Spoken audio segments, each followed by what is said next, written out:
Linux Out Loud is dusting snow off the microphones, plugging in twinkling LEDs, warming up some cozy kernel chatter for frosty new episode. I'm Wendy, sliding across the ice-covered virtual table. With me is Nate and Bill as we unwrap Linux, open source, and all the nerdy gifts that come with them. From winter-worthy workflows to holiday hacking projects, we keep the banter friendly, the conversation mostly on topic, and as always, have fun doing it.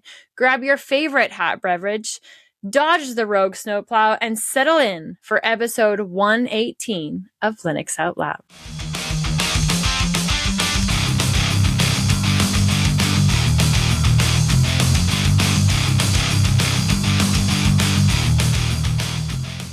All right, we're back. It's been a while. Hello, December.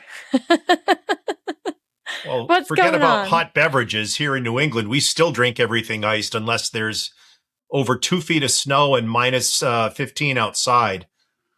Oh, wow. See, it's been like a really, really nice December. Like, it got cold for a short period and now it's warmed up again, and we don't currently have any snow.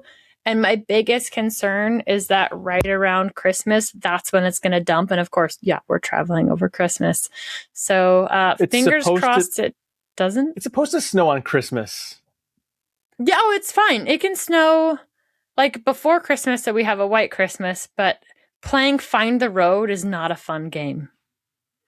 Going up my mother-in-law's hill at 45-degree incline to stand outside and grill steaks while it's snowing is not my idea of a fun Christmas. Oh, but it could Sounds be. glorious Just as long to as you don't me. break a bone. But I didn't listen to the part about the 45-degree incline snow-covered driveway. So I listened to So everything he's after just that. talking about the grilling. Yeah, the grilling Uh-huh. sounds great, not the 45 incline. Now, Nate, I know it's been a little bit since we've done a show. The gaps seem to be kind of staying in there. We're working on it. The goal is to actually be getting you a show at least every 2 weeks, but you've got some awesome old tech for us again this time. Well, old new tech. So in a nutshell, I feel like the world is healing. I know there's lots of bad things going on in the world. I got it. Bad things are always happening in the world. You know, Right. that's just life.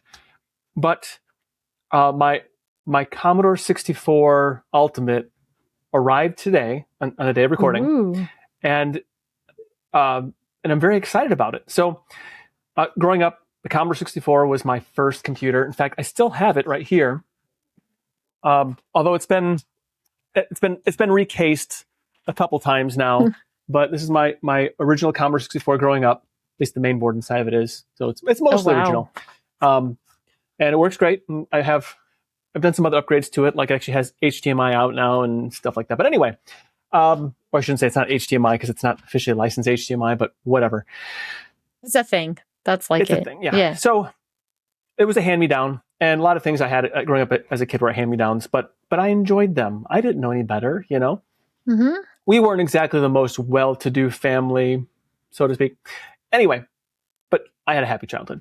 So I never had the Commodore Christmas that I see a lot of YouTubers like that, like vintage tech YouTubers that I follow, that they talk about, you know, they got their VIC-20 or the Commodore 64 or the Commodore 28 or Commodore Amiga for Christmas. I didn't have all that. I had a Commodore Amiga I saved up for. But anyway, that aside, 13-year-old me was really injured when the Commodore Corporation filed for bankruptcy back in 1994. And they went out of business, and it was a very sad time. There was some tumultuous, you know, like things after that. You know, it's like, maybe it'll come back. I don't want. Maybe no. Anyway, so there's new Commodore Incorporated, Commodore company that exists by actually it's owned by a few people, but the CEO is YouTuber Paraphractic from Retro Recipes, CJ Simpson. Anyway, he's brought Commodore back, like brought some people together, and actually has it back as a company. So today, the Commodore 64 Ultimate, it's just the beige one, so it's not like the LED Starlight one, which is fine because that's all I want. And it arrived today. It's under my tree. I'm very excited because this Christmas will be the first Christmas that I get to have like that. I get to be like that 8-year-old, 9-year-old me again for just a moment. And just to kind of add on to that a little bit, The O gauge Christmas train that we had as a kid too. I thought the whole like model train thing was just kind of a thing of the past because, I live in my own little bubble, right?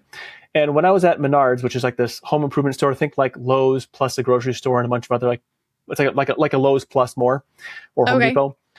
That's what Menards is. It's a Midwest thing. I was there to get Christmas, like vintage Christmas lights, because I saw there's another Technology Connections, another YouTube channel I really enjoy watching. He talked about these lights, these vintage lights at Menards. And so my oldest son, who really likes Technology Connections and he likes the vintage stuff, Wonder where he gets it from. I don't know where he got that from. I don't know. It's really funny, and that can almost be a show in and of itself, me talking about him. He probably wouldn't like it, so I'm not going to do that. But his dislike for certain new things and liking tangible old stuff, like games you can buy in box games or cartridge games. He does not want digital downloads and stuff like that, except for Steam. He makes an exception for Steam. It's the only exception, which is kind of ironically the same as me. Anyway, he wanted to get these vintage lights, to decorate the house with. So when we were there, I walked and I see like these, model train things on a shelf, like near the checkout area. And I'm looking, I'm like, what? That exists? And so I'm looking, and so I'm like, well, how exciting. I know I have my train at home. The track doesn't work very well. Every year I've kind of sort of had it around the train. The kids played a little bit until it kind of would fizzle out or just it just wasn't very good. Yeah. So I bought all new track at Menards. Wasn't expensive. Like they had this tube, O gauge tube track. And I actually serviced these 1960s and 70s O gauge Christmas trains that I used when I was a kid. And actually, they run great now. It's amazing how like a 1960s transformer, like the power supply thing, still works. That's really wild. Anyway, but then I ended up buying myself my own Christmas train because I never had one growing up, and so I got a Polar Express one. But that aside, of course, I'm going. I love the Polar Express movie. I know people think it's creepy. I like it. Something about steam trains. I know. I like it. I like steamships too. Vintage tech. Weird. So so I have right now a train around my tree of a vintage looking train with a new old vintage looking train, I guess, going around a tree that right now has a Commodore 64 Ultimate, a new retro computer. And there's something just kind of like, I don't know, exciting about that. And kind of looking forward to this Christmas. I really want to open it now, but I'm going to restrain myself and enjoy December 25th when it rolls around, having drinking hot cocoa out of a cup on a Christmas morning, opening up things I wanted as a kid. So it's kind of like I'm having Christmas again for 8-year-old me. Anyway. That's awesome. And I'm glad one of us can be excited. I haven't even started my shopping yet. And it's one of the things that Magneto is like, hey, we should probably get that done. I'm like, yeah. At some point it'll happen. I actually have mine done, I think. Lucky you. Well, it was hard, but I pushed and got it done. But anyway, you got it done. That aside, I may be talking about my, legacy Christmas story and so forth. But Bill, you actually have some other legacy topic that's probably a little more serious, a little more sobering than my I'm 8 years old again and dancing around a Christmas tree experience. I do, but before I get into that, I can't wait to see how you find a way to power your train through some SB32 boards in Home Assistant. Not that I would encourage you to ever try to integrate those things, because that would be bad. And I would be putting things in your head that I shouldn't. And I never do anything like that. So you just don't even think that I said such a thing. Just as an aside, and now that you're derailing this conversation about model trains, or this conversation here on Linux Out Loud, but so it runs off of an 18, like the new power supplies are 18 volt, which are not compatible with the old ones, but it's the same track, so you got to be careful. You can't have both plugging at the same time because bad things happen. There is absolutely room for maybe an ESP32, ESP8266 to power all kinds of good times with that. In fact, I was thinking, because on this Polar Express train thing, there's room for improvement as far as making those train cars more interesting. And they have electric pickups on them to light up the interiors, but there's like LEDs that aren't lit up, like what could be backlight, flashing in the back. It could be doing something. I could probably do it with just some basic circuitry, but anyway. So yes, there is some of that. Also, we've talked about Lego here before. I was thinking maybe instead of the train being put away, it could like integrate itself into the 16-foot long Lego table. Instead of those switches being getting some manual like switches, track switches, I could very easily integrate into Home Assistant the status. Is it going straight or turning? That I don't see that as being a very difficult thing, because in Home Assistant, you're basically just showing with MQTT, it's just a state, right? What state is it in? So I haven't thought about this at all. Wendy, I'm sorry for taking the show off the tracks. And Nate, I'm sorry for filling your head with things that I shouldn't and making your wheels spin. Got a twofer out of that. So yes, my story is a little different. It's been a while since I've been on here and been able to chat with you both, but something strange happened at work one day. And that was, we were alerted to a situation through one of our techs about a place that he was affiliated with where the on-site person unexpectedly passed away. Kind of a sad story. I won't get into all the details on it. But as I was discussing it with the tech, I realized that this was a situation I needed to go handle. So I went and visited this particular place, and I said, the first thing that we want to do is ensure that you have your passwords. Mm-hmm. Do you have access to any shared password library? And they just kind of shook their head and said, this person worked here for 40 plus years, and unfortunately, he probably took all of the passwords to the grave.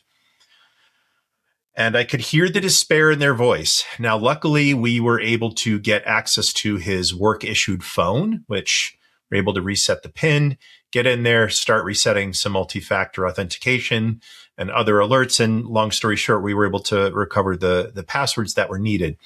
But during the whole process, it made me realize, did I set myself up to ensure that my wife has access to the password she needs to run our household? Or did I secure things so much that she wouldn't know how to recover that information? So obviously with multi-factor, it's something you have and something you know, but how do I ensure she knows to find the things she needs to have to get into the things she needs to know? And so for sure, that's why in my instructions that I'm going to leave behind, and I'm off for, after this Friday, I'm off for 2 weeks. And one of the things in my staycation list is to update the instructions. This is what this thing is. This is how it works. This is how you use it. And that will get you into the things you need to access to run the household the way that you should. I will say the whole experience has actually been very rewarding. It's been interesting to learn about this person posthumously through their life and what their interests were. And as I was going through the network closet and the server room, and I realized that the stack looked a bit familiar, the server deployment was a bit familiar, I figured out pretty quickly one of two influences that this person used. And this person was deploying Linux and open source solutions in this business. And he was having some fun doing it. And I thought that was pretty neat. But as I was going through the bookmarks, I noticed the Sudo show. Wow. And I had to stop and catch my breath for a minute as a co-host of the Sudo show and just sit there in shock, because looking at how this person labeled things and how they set up and structured the network, I thought this was probably the best case situation I could have walked into. And so I told my bosses that I'm going to personally handle this place in this difficult time and see this through. I felt obligated and honored at the same time to be given an opportunity for such a rewarding experience. And that is where I have been the past few months. I've been learning about an industry I didn't know a lot about, but I've been making connections and meeting people and training technicians on how to deal with this type of situation. So on day one, I took my phone out. I joined a company meeting and I said, anybody who wants to join can join. And what you're going to hear and see is my brain dump as I walk through this place. I'm not going to filter anything, no questions, no sentences. What you see is what I see and what you hear is what I hear. And the feedback from that was, first off, they think I'm insane. So that tracks. And that's good. Yeah. That's good. And the second thing, they said it was very educational and informative. And clearly, I still have a job. So the things I said and muttered to myself along the way didn't get me in trouble. So that was kind of... Is that the first time? I'm just curious. Is that the first time it didn't get you into trouble? No. Come on, let's be realistic here now. So from a work perspective, that is where I have spent my time. But at home, I was able to come to a conclusion of the NAS story that I brought up prior. And I'd like to point out that Synology changed course on working with third-party drives. And so one of the gripes that I had was you took the ability to work with other drives away from me, which was going to steer me in other directions. And once Synology changed the policy, I decided to revisit it, look at the workflows, look at the tooling that I use as both somebody who receives offsite backups and sends offsite backups. I realized that I should probably just stick with production tooling that has support, that has my critical life data on it, should my wife ever need to get into it. And I grabbed myself the new DS1825 Plus, which is an 8-bay beast. And I'm about to stuff it with a whole bunch of new drives, which is going to be a lot of fun. So I will probably have more storage than I ever need. But again, you can never have too much storage. Right. And then it's cold here in New England. My grandmother said the same thing. Did she have just cupboards full of everything everywhere? Yeah, you heard. Massive pantry, she a lot of cellar. Yeah. A lot of canning. Yeah. Hey, look, homemade canned vegetables are pretty darn tasty. They are. And my boss does a lot of canning, and his form of canning is making very, very good pickles that he infuses the brine with more than a necessary amount of ghost peppers.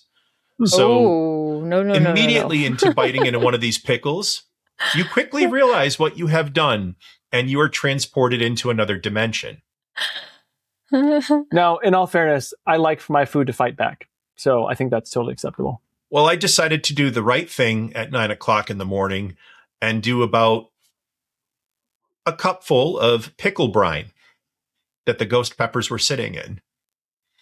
And for the rest of the day, I floated through the office in another dimension. Sometimes it's necessary. That day it was. And the young kids looked at me and said, "We're not going to try that, but we have a lot more respect for you than we may have had before." So point proven. And of course, with winter time in New England come veterinary issues because of icy conditions outside. So before it got super icy, poor Sully did something to his neck and slipped a disc. So ouch. My always happy, eager dog was now unable to sit down. And when he could sit down or lay down, he would shriek in pain because effectively he had a pinched nerve. So he was less eager and happy than normal. He was frightened and scared, which obviously frightened and scared both of us. But luckily, the vet that we took him to was amazing. In fact, a couple of the IT people that used to work for me now run the IT department at this particular place. And they had nothing but good things to say about where they worked, and they gave me some very helpful information. I didn't get to bump into any of them, but it was nice to make that connection and just hear from them that they're doing very well. Sully is fully healed at this point, and Grace is fully healed from her surgery. So now, actually, at the time of this recording, Sully is walking in a water-filled treadmill to do physical therapy. So he gets put into this treadmill. It's a tank, and they fill it with water, and he walks through it because the resistance is really good, and it makes him less... Takes the pressure off his spine. Yeah. Exactly. It takes the pressure off his spine, and secondly, it also makes him less fearful of water because he is terrified of going in a pool or the hose. And when it gets hot here in New England in the summer, we would love for him to just splash in the pool to stay cool. Right. That would help a lot. When I was pregnant with my third, she was a summer baby, and I did water aerobics with her. And the worst part was getting out of the pool. You probably just didn't want to. I did not want to. Yeah. I still do aqua aerobics 4 years after my own slip and fall. I didn't think I'd stick with it. Wasn't it an ankle? Yes. I have open source aftermarket parts in an ankle. I insured, nice. I audited the source code of the parts that are in there. And at some point, I hope to get some LEDs in there and integrate it into my own home assistant and become a walking party favor. That is my ultimate goal. And other than that, for the next 2 weeks after Friday, I hope to do absolutely nothing. I want to sit here at my console, watch some Christmas TV, maybe play some games, and eat some food, and do what I want to do at the pace that I want to do it in and not feel rushed. So doing absolutely nothing will be wonderful. That sounds great. Things are only picking up for me. Like, I don't have anything to add in either this section or the following section because all I've done literally is robotics. I haven't got to play with anything, nothing fun. And both teams are going to state, and state is on the same day for both teams. So even over the holidays, like, we'll be meeting, we'll be working on stuff. Like, there's no rest for the wicked. Bill must have been a good boy. Yes. Well, going back to the gaming piece, I was actually talking to some friends of mine, and I want to highlight not necessarily a game of the week, but a game project of the week. So I'm a huge Fedora Linux guy. That's well known. I've been running Fedora for a long time. And I have a nice setup that I use to rig my system for gaming. I have it just set up as a shell script right now that I run upon installation, and it pulls everything in that I need. Could also do it in Ansible. But I learned about a group of young engineers that have started this company called Fire Labs, and there's a link in the show notes. And what they are working on is revisiting the Fedora games spin.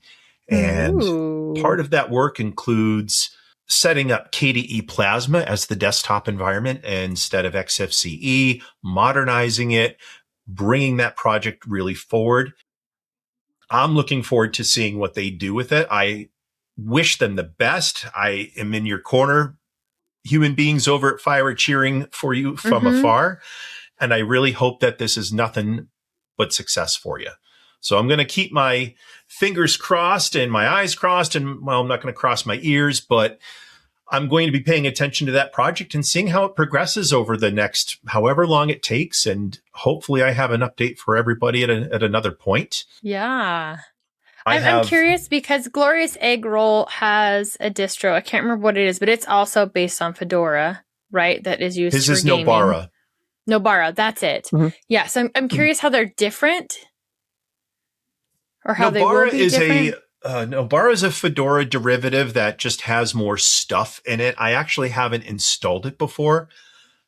I just end up sticking with the stock Fedora because I'm lazy and I know how I want my stuff to be set up. I've played with it, but because of a lot of things that were added onto it, and then I'm running NVIDIA on both my desktop and my workstation, my mobile workstation, which that's what I'm coming from today. That's why the camera is not all that great. But it happens. It happens. I had some breakage with some NVIDIA driver stuff, and I think that's more of an NVIDIA issue than necessarily a Nobara issue. But running it seemed to be working pretty good. And then I know Nate really likes Bazite, right? That's the one that you're typically running. But that one's an ArchSpace, right? No, Bazite is Fedora based. Is it also Fedora based? Okay. Yep, it's Fedora based because it's built off of the silver blue, whatever They're blue, rolling. something blue. Yeah. Universal blue that they have. And it's been great. The only time I have issues with it is if let's say I don't power down the I want to say Ready One Player, but it's not called that. It's one player, one X player, one X player. Yeah, something like that. Matt would know. Yes, he'll tell us later. So he'll say something, jabbing later. He if it loses power, then the whole secure boot thing gets screwed up in it, and then I have to go back into the BIOS and disable secure boot, because something with secure boot and Bazite don't seem to get along. I'm told that it shouldn't be like that, but it is. So I don't know how to fix it, but it doesn't. Yeah. But Bazite doesn't play well with secure boot on the Ready One Player or player one, the player one X player, something like that. So something little handheld. It's a little smaller than the Steam Deck, so I can travel with it pretty easily. And the Steam Deck is a little bigger. And whenever I travel, I don't like to take a carry-on. I don't like to take a check-in baggage. I don't like to have carry-on only. Right. This way I can walk on, walk off, off my destination, because I don't like waiting for a bag. I'm lazy. Lucky. Right, and where it's just you and you're traveling back and forth quite a bit recently, it's probably, so much nicer to not have to worry about that. It is. I have to bring tools when I travel for work, so I'm always forced to check a bag. It just has become one of the headaches that has gotten duller over time. Well, I did get one of... Oh, go ahead. I have tools where I'm going, so I don't have to take... the only tools I have to take helps, my framework, and then my dual up, or whatever it's called, my JSOX... it's actually Matt's the reason I got it, this folding display, which is the exact same panel as my framework. So it's very nice, and it's great for digital nomad. But anyway, so I just take those two with me, and it goes in my bag. That's the only tools I really take. Because I get real wary about taking anything that could potentially flag my bag through security, because TSA already pulls me aside pretty much every time, except the last two times they haven't. So apparently they're getting used to my face. I don't know. Let's see. I have wire cutters, crimpers, punch down tools, pliers, electrician scissors, everything that they wouldn't want on a carry-on. Right. But again, I have all those tools at the plant at the destination. So I'm not seeing clients. I'm just going to my other plant where I have all my stuff that I need over there. Right. I could be going to one of any number of places, but I don't have to travel anymore, which is wonderful. Those days are kind of done for me. Oh, okay. But I also landed one of these recently. This is a Galaxy tablet of some sort, 8-inch, and my purpose of it was to try and put Home Assistant on it to use as a smart display, and that's actually harder than I thought. So I just got it last week. I'm going to be doing some more work with it, but I know I need to create a dedicated user, and then that user only has access to that dashboard, and that dashboard is actually what runs on this. And then I need to make it. Bill, we have to have a after show, not today, but we have to have a talk, because I'm actually working on the exact same thing, but I have some Kindle Fire tablets I'm working with. So let's compare notes, and then at the next show that we're together, we can recap on this. I like it. Heck yeah, sounds good. And then the only other thing I've been really doing with my home is just replacing light bulbs as they die with some more open variants, not proprietary like the Philips Hues, but the Third Reality ones I've learned are very Zigbee friendly, and they're inexpensive and they just work. So I have those tied to my... You might have to link me to those, because the adjustable ones that I have now are dumb, ultra dumb. I lost it. It fell on the floor, but they work with a remote. That's it. There is no network connection, period. But I'm able to still change color and how much light's coming through, that brightness. And I would actually love to actually have them on a network-wide situation instead. Even more so, I've got this Ubiquiti router that you recommended. It's got plenty of power. It can do it. Oh, you did get one. I did. You must not have listened to the last show. I got the Ubiquiti Dream 7 that you had been suggesting. And I do really enjoy it. The biggest downside is the back end is a lot more complicated than the Synology. So I'm still learning all of that good stuff. I can help you with that. awesome. But I do have both the T-Mobile and the Starlink coming through into that router. It's been working absolutely fantastic. And I see what you mean, because my in-laws has actually called me a couple times today for some pop-ups that they had. I really have to get a Pi-hole or something on their network as well. And the fact that, like, when I'm away, because of the Ubiquiti dashboard, I can look at my network and see what's going on with it, no matter what. And if I set that up for them with not the Dream 7, but their smaller one, that's like that, because they don't need more than one WAN port. That if something's going on with their internet, I can just look it up and see what's going on, and I don't have to worry about it. Like, make my life so much easier. So you have transitioned me over to Ubiquiti. I am now a fan. I'm glad to hear that. And you'll be able to, if you can set up push notifications if you need to know critical things. I already got them. They already come to my phone. I know when all of my systems are down. Or when I take the Starlink off, it's like, oh, it's down. And I'm like, I know, because I unplugged it. And then I plug it back in. It's like, hey, guess what? It's up. And I'm like, yeah, I know. I plugged it back in. But I do get those. And I put the brand of my Zigbee coordinator that I use and the bulbs in there. That same brand, which is Third Reality, is also how I have my contact sensors and my tilt sensors for the garage door. I have sensors, vibration sensors for my washer and dryer. They make a lot of cool products. So I'm hoping to do more with that.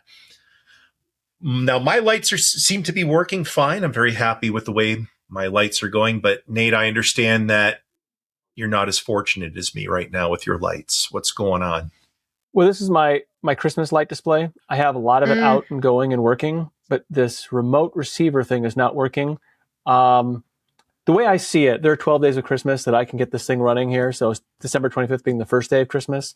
So I don't care. I'm going to extend my Christmas light display into January if I have to, because I put so much time and effort into props and lights that I will be insert expletive if I don't get these things working. But the way my property is, I have a barn that's kind of set back. It was actually the original house, I was told. So there's a bunch of like trees and whatnot. So I have that whole area kind of Christmasified with some blow ups and all the trees wrapped. And the first year I've done all this, and then along my driveway I've got lights, and it's all controlled with Home Assistant.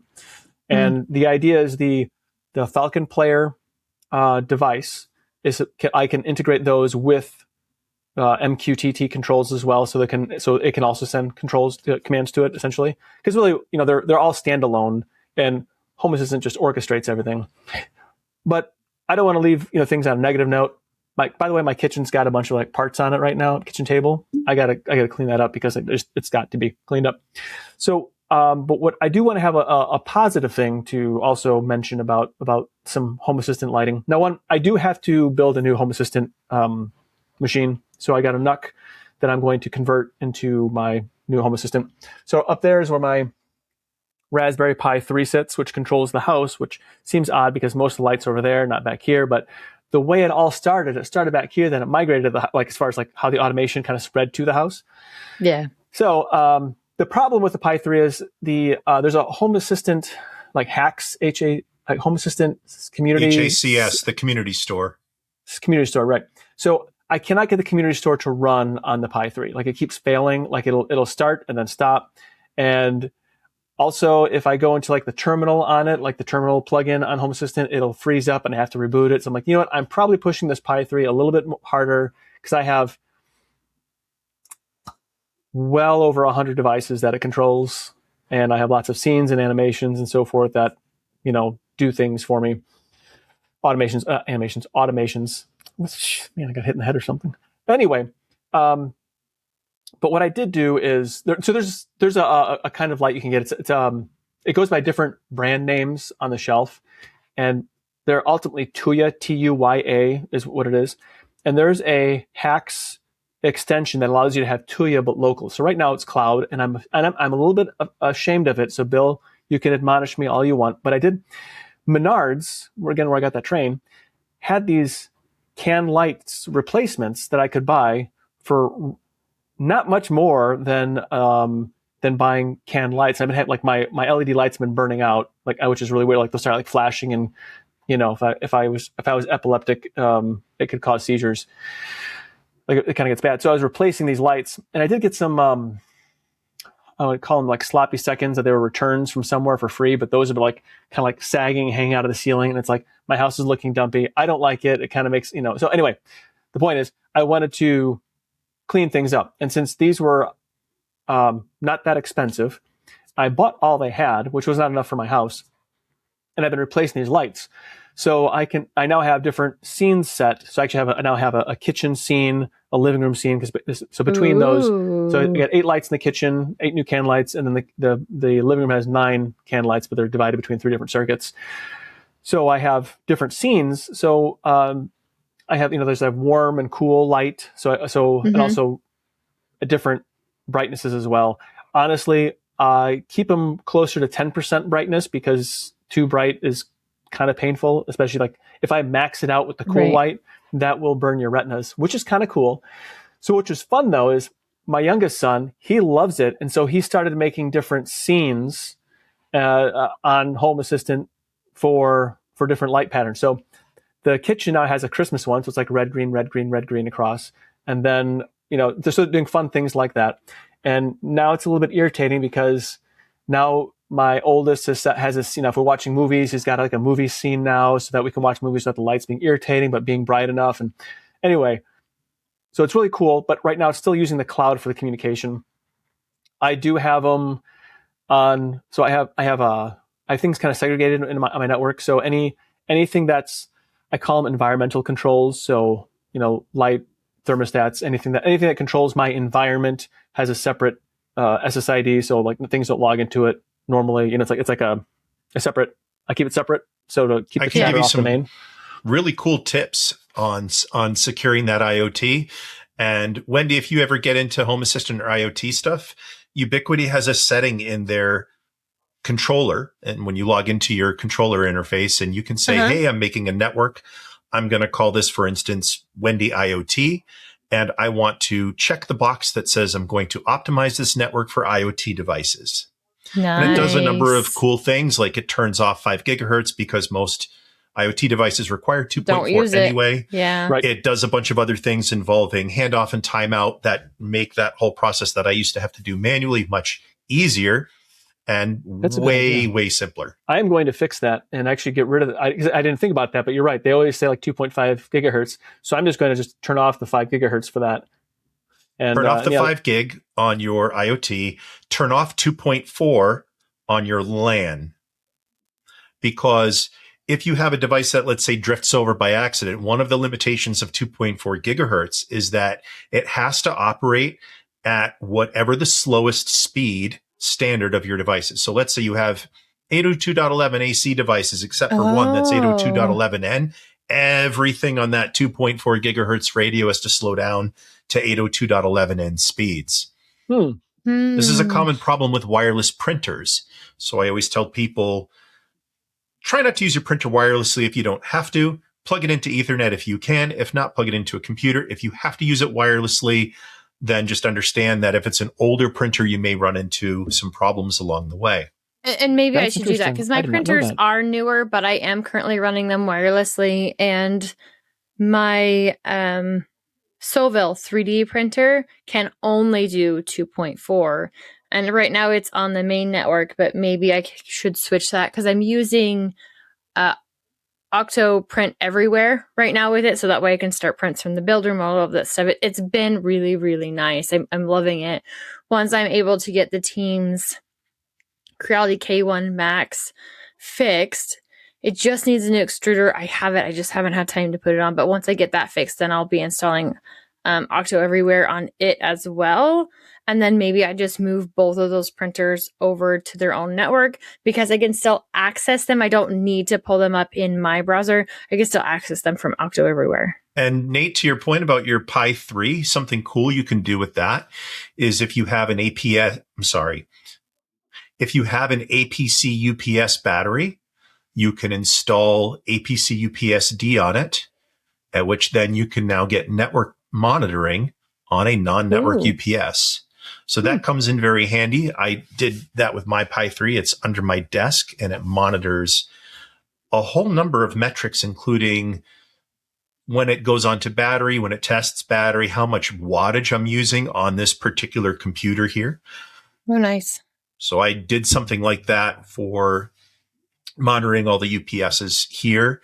Wendy, you could do something like that and tie that into your setup for alerts. But I went a step further on mine, and I set up what's called private PSK for my IoT devices. And that means that all of my IoT devices actually have different passwords to access the same network. Nice. So, for instance, my solar panel controller has a different password than one of my smart plugs that is Wi-Fi. Mm-hmm. So if somebody wants to try to actually brute force my Wi-Fi, you're not going to really get too far. And I'm sure there's other targets where you'll get more out of. So anything that's internet facing like that, and I treat all IoT devices or smart home devices as internet facing unless they're Zigbee or Z-Wave. And I'll go ahead and ensure that they can only be used once on that Wi-Fi. So the private PSKs are limited per device. It's like when you go as a guest into a facility and they say, okay, here's your badge and here's how you can get on your Wi-Fi, and it expires after an hour. That's the kind of the same concept as that. So that's cool. How I have mine set up. And yes, Nate, we can trade some notes at some point about the tablet setup, and maybe we'll end up fixing your lighting controller along the way too, inadvertently. Well, the lighting controller is a whole different ball of wax. So it uses, it's the Falcon Player, Culp lights. It's really tuned for things like Christmas light stuff. Got it. So it's a little different, but the neat thing is it does integrate with these other toys that make a home more fun. And also WLED is such a great project. Have you played WLED? No. Okay, so ESP8266 or ESP32, whatever your fancy is, you can flash, so these lights that are here, this runs off of WLED. It's just a little ESP8266. It's like $3 for this little thing. And it controls these, the number escapes me right now, but basically it's pixel lights, the RGB pixel lights. And so it's just three wire pixel lights. So it's, voltage, ground, and data. And then the way it hands off. It's the same sort of lights I put on the outside of my house. But those also integrate perfectly with Home Assistant and also integrate with Falcon Player, that it can then, instead of having one control that controls everything, you can do a bunch of WLED controllers. And although it does kind of drown your Wi-Fi a little bit, have those things communicate over that as well. But now what I'm thinking, though, is you've kind of got me scratching my head a little bit. And I'm wondering if I need to go through and now audit everything that's on my wireless, and maybe create a different SSID for things that are slow, like the printers and anything that's older, and create a separate 2.4 only, and then keep on the main network only things that are more speed dependent, or maybe leave everything as is on the main, and then create like a high speed one just for specific devices. That might be the easier way to go, actually. So, or you could just get yourself a Ubiquiti Dream Router 7 and let it do the work for you. Well, that would be a lot of new hardware I have to buy, because I have all the access points around the property, multiple buildings and whatnot. So I'd have to buy a lot of new stuff, and I'm cheap. Well, they're having a sale right now, but you could get some cool building-to-building bridges. Of course they do. They have the sale after I bought mine, 100%. Yeah, but I'm already pretty well equipped. I just need little fine tweaks here and there, and to get the maximum out of it. But ultimately, I need to do more like hard wiring, like my son's computer upstairs.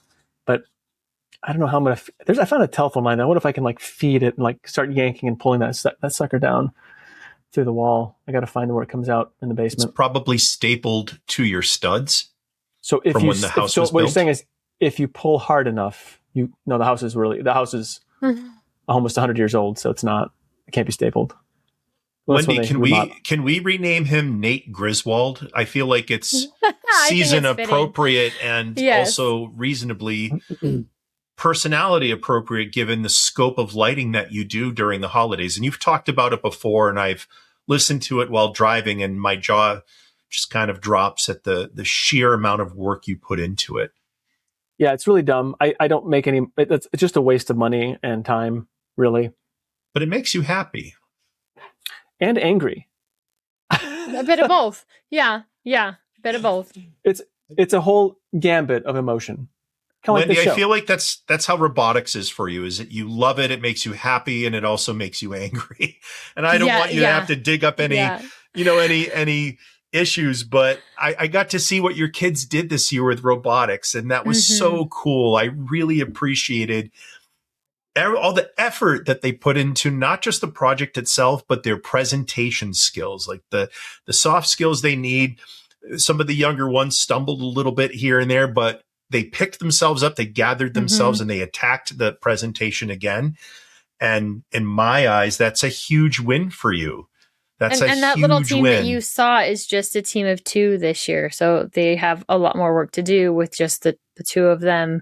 I understand your frustrations, because I'm going from trying to print their engineering portfolios just using the printer itself and trying to do it on Linux. And this is one place where Linux is definitely lacking when it comes to like borderless high quality printing, and especially like some of my paper sizes are missing inside of the direct Epson printers. And I found a project called Turbo Print, and so that one's not open source, but they do make very high quality printer drivers for Linux, and I've started playing with that recently. So hopefully next time we get together, I'll actually have played with it more, had some more stuff printed with it, and I can tell you more about it. But so far, thumbs up as far as it goes. I'm a little concerned, like, because you do need a license for it. And there are times that, stuff blows up. I want to change distros, all of that thing. So I want to know before I'm telling people, go do it. I want to know how to deactivate a license, because I want to be able to deactivate that license and then restart it up the next time I need to use it. DaVinci's awesome with that. So it is also proprietary software, but as far as like being able to deactivate and then throw it up on another one, or I can only have 2 licenses running at a time. And if something happens, because I have had this happen where I can get as far as like getting the license in, but then I cannot get DaVinci to launch because of other things going on in the back end of the distros. And that's a whole long story. But it ended up not working. And so I have 2 active licenses, reinstall, and it just takes me back to 0. So the other system, I'll have to re-put the license on, but it works. So we got to figure out how it works on this one before I give it the full thumbs up. But so far, the print quality is very good. I'm very happy with it. Lots and lots of controls as far as like color and ICC profiles and all of the good stuff. So more to come. I also linked in the show notes Cups, the printer server service that is built into Linux. Yep, and got it. There's a fantastic. So Cups has been a lifesaver for me, actually getting Android tablets to print and iPads to print through some rather old printers, especially Matrix one. And this is a new printer. So this is my Epson EcoTank 8550. So it's a large format photo printer that I'm doing the kids' engineering portfolios on, because I want them to be edge to edge so they look nice, stapled like a magazine. And when it comes to that type of printing, Linux is not great. And especially when it comes to like those larger paper sizes, and that 11 by 17 seems to be like missing. And then my printer can do up to 13 by 19, which is called A3 Plus or another name here in the US. And that, even though the original drivers came specifically from Epson, a lot of that stuff is missing. The open source drivers don't have that stuff. So yeah, it's a challenge. We're working on it. I have to say, now I can't say much for printers. I've just been using HP, and for the most part, HP just kind of plays well with Linux for the most part. Yeah. Although supposedly Canon works very well too. I don't know. I haven't really tried it out, but that's what I've been told. And I have 2 brother printers here that I've been using for about 10 years in Linux, and I've never had a problem with them. See, if I just want to print like just regular 8.5 by 11 documents, no big deal. Like Linux rocks at that at this point. But when it comes to the finer control and the borderless, the key thing is borderless on those larger papers. That's where I run into hiccups. I don't want an edge, especially where my team's book is like all black background. So like it needs to be nice and clean from edge to edge without it shrinking it. I think the only thing that I have an issue with for printing right now is when I go to print, I have my printer set to double-sided by default, duplex, a long edge, just by default, because a lot of things you're printing multiple pages, Right. And if I need to go single page, it's fine. But whenever I print from like Ocular, the PDF reader in Plasma, it always complains. It says I'm not permitted to do that. Do I want to fix it? Yes, I've had that issue too in that. I don't want to fix it. Why are you being silly? But that's not honestly my only issue, because every other application I have doesn't seem to have a problem with that setting. And that's why I stopped even opening stuff up in Ocular that I want double-sided. I just open up in the browser and print it from there. Well, I have it so by default it does that. And so I can turn it off in Ocular if I need to, but I don't. So I just let it complain. And maybe I should file a bug report. How would you do that? That should be good. We should both file a bug report.